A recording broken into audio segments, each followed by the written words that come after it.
Assalamualaikum warahmatullahi wabarakatuh. Sahabat KR, jumpa lagi di channel yang informatif ini.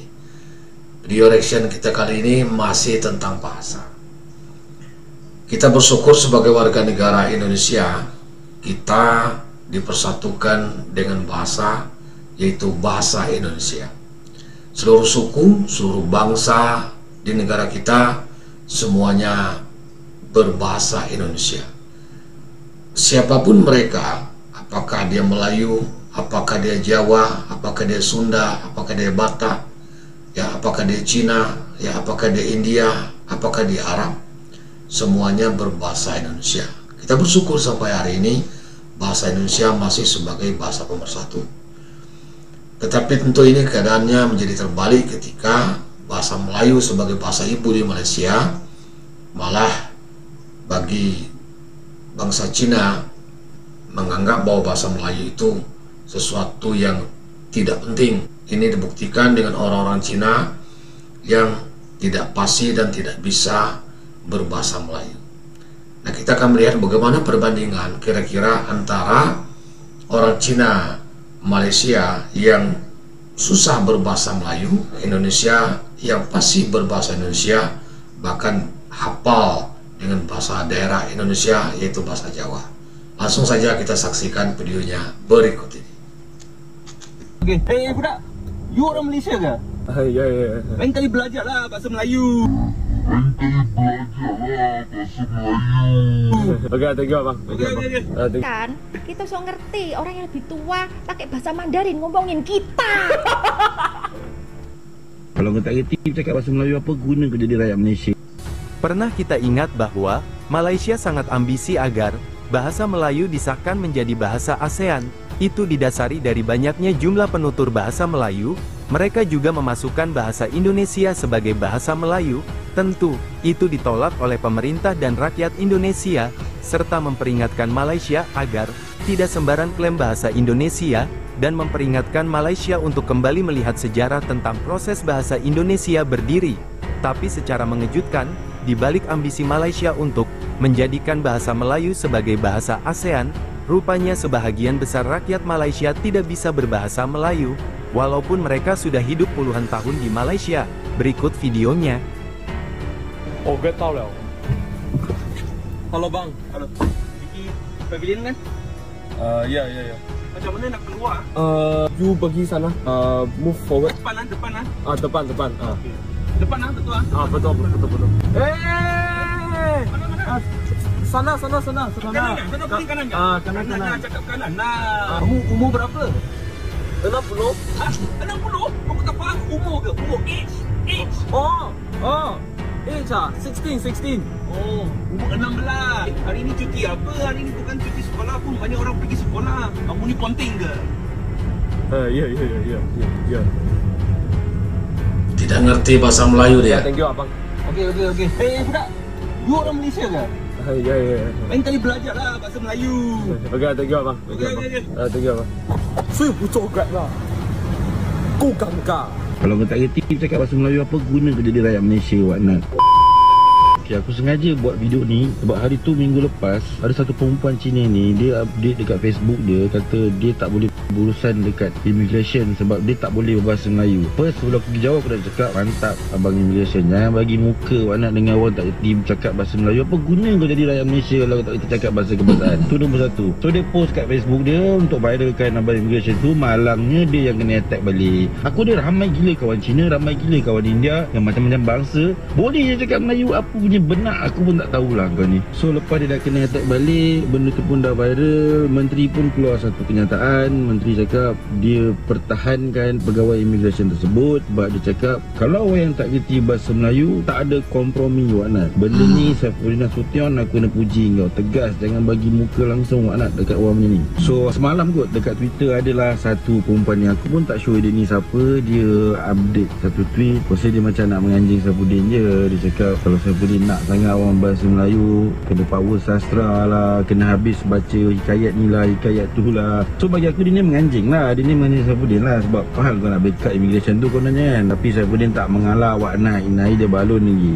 Cakap tak ada kompromi. Even PMX pun cakap semua urusan kerajaan surat menyurat mesti dalam bahasa Melayu, iaitu bahasa kebangsaan. So untuk korang yang kalau ada niat nak menganjing sebab orang tak kita cakap bahasa Melayu, dah lah kau hentikan je lah. Itu basic, benda asas. Bahasa Melayu, bahasa kebangsaan. Kalau kau tak reti cakap bahasa Melayu, apa guna kau jadi rakyat Malaysia, Wadnat? Bengap kau ni. Kalau kau...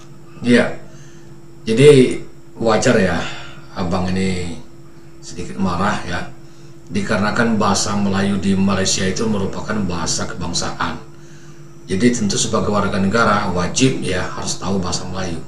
Jadi ketika ada warga Cina ya yang merupakan warga negara Malaysia ya yang berurusan ke imigrasi, dia tidak paham dan tidak bisa berbahasa Melayu, ya wajar ditolak oleh pihak immigration ya. Mungkin itu kita dukung ya. Masa warga negara tidak bisa berbahasa Melayu, sementara bahasa Melayu merupakan bahasa kebangsaan ya. Kau tak reti cakap bahasa Melayu, apa guna kau? Dan apa yang baru saja kita saksikan bahwa, secara realita ternyata bahasa Melayu Malaysia semakin terpuruk, makin banyak bangsa Cina Malaysia tidak fasih berbahasa Melayu. Coba kita bandingkan dengan kaum Tionghoa yang ada di Indonesia. Ma, menurut Mama bahasa Mandarin itu penting gak? Penting banget. Alasannya? Pertama, kalau kita ngomong Mandarin ke sesama Cindo, isu untuk rego lebih murah. Kedua, pas Imlek kan, kita so ngerti orang yang lebih tua pakai bahasa Mandarin ngomongin kita. Duh, sik, durung mari. Kata lo, berguna saat debt collector telepon. Kita pura-pura gak iso bahasa Indonesia. Utangnya Ibu? 你不明白，我不是Indonesia Bongming，我听不懂，你懂不懂？你看。 Loh, enak, kamu pikir aku bisa ngomong Cina? Aing mah lancar nyari bahasa Sunda, ngomong Cina mah tuh bisa. Nih ya, aku tuh pernah les bahasa Mandarin, nggak naik 7 kali, 7 kali cok. Sampai guru les Mandarin aku ya, nggak suka pisan deh aku. Ini ada beberapa kejadian yang aku tidak akan pernah lupakan saat aku les Mandarin, ini salah satunya. Jadi kalau les Mandarin itu suka disuruh nulis kayak Hangzhou gitu kan. Jadi kayak kotaknya banyak nih, buku Mandarin itu kan kotak gitu. Terus kan harus kayak nulis misalkan huruf wo gitu kan. Ngerti gak sih? Aku tuh suka males kan. Jadi aku tuh tulisnya kayak misalnya wo kan bentukannya kayak gitu kan. Lain eta mah huruf naon. Jadi misalnya kayak tak nih, tak kan gitu bentuknya. Tak, aku tuh enggak nulisnya kayak gitu per kotak. Jadi aku tulisnya garis lurus terus baru curak terus baru miring gitu. Kalau aku tuh lagi keliling kelas pas lagi aku ngerjain itu, terus dia ngeliat aku nulisnya kayak gitu. Dia datengin aku pikir tuh mau dipuji, tulisan aing teh halus aja. Malahan diomelin aing teh. Tapi dia diomelinnya pakai bahasa Cungan. Kita ngomelin kayak cuma gitu.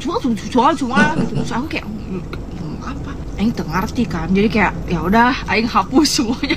Aku hapus semuanya, aku ulang tulis sama persis caranya itu, garis curak gitu lagi di depan mata dia. Ngali eta makin marah dia teh. Ngomel deui tah pakai bahasa Cungan deui.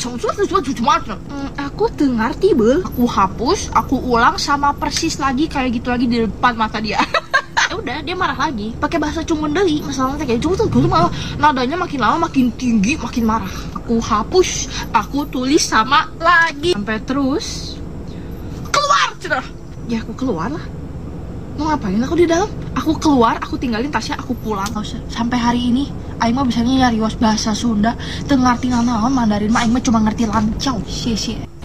Berbanding Cina Malaysia, orang Tionghoa di Indonesia sangat suka dengan bahasa Indonesia dan bahasa daerah tempatan mereka tinggal. Bahkan untuk memahami bahasa Mandarin, Tionghoa di Indonesia ini harus belajar lagi bahasa Mandarin di sekolah-sekolah khusus bahasa. Ambisi besar Malaysia menjadikan Melayu mahawangsa, dan bahasa Melayu ASEAN akhirnya sirna, setelah bahasa Indonesia ditetapkan sebagai bahasa ke-9 UNESCO. Tapi kejadian lucu tetap terjadi. Ke-10 ya, mungkin salah ini. Sudah populer dan diakui bahasa UNESCO, Indonesia ke-10. mereka akui sebagai bahasa Melayu, dan mereka bangga saat detik-detik bahasa Indonesia diakui UNESCO. Di media-media Malaysia turut memberitakan kabar ini, dan juga mengucapkan selamat karena bahasa Indonesia atau bahasa Melayu versi Malaysia ini telah diakui dunia dan menjadi satu pencapaian besar Malaysia. Padahal Indonesia katakan dengan tegas bahwa keberhasilan ini tidak ada campur tangan Malaysia. Iya, itu sahabat NKR ya, bersyukurlah ya. Kita sebagai warga negara Indonesia hari ini tanpa membedakan suku, tanpa membedakan bangsa, ya kita dipersatukan oleh satu bahasa, yaitu bahasa Indonesia. Saya rasa demikian, mudah-mudahan ini bisa menginspirasi kita semua untuk tetap bersatu dalam bahasa Indonesia. Terima kasih atas kebersamaannya, ketemu lagi di video berikutnya. Assalamualaikum warahmatullahi wabarakatuh.